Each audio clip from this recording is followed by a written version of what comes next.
Practice makes a man perfect. ఎవరైతే వాళ్ళు చేసే పనిలో ఎక్కువ ప్రాక్టీస్ చేస్తారో వాళ్ళు ఆటోమేటిక్గా పర్ఫెక్షన్లో ఉంటారు. ఫ్రిట్జ్ క్రైస్లర్ అనే వయోలిన్ విద్వాంసుడు ఒక ఆయన ఉన్నారు. ఆయన విపరీతంగా చాలా అందంగా వయోలిన్ వాయిస్తారట.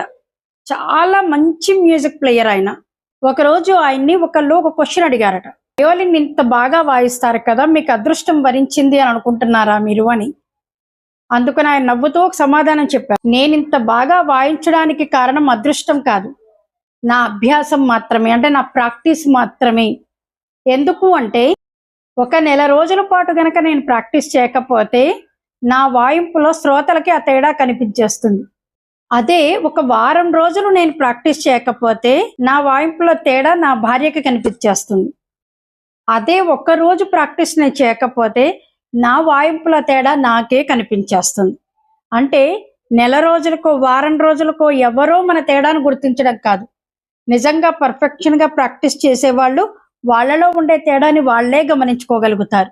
అందుకేనేమో బహుశా అంటారు, practice makes a man perfect.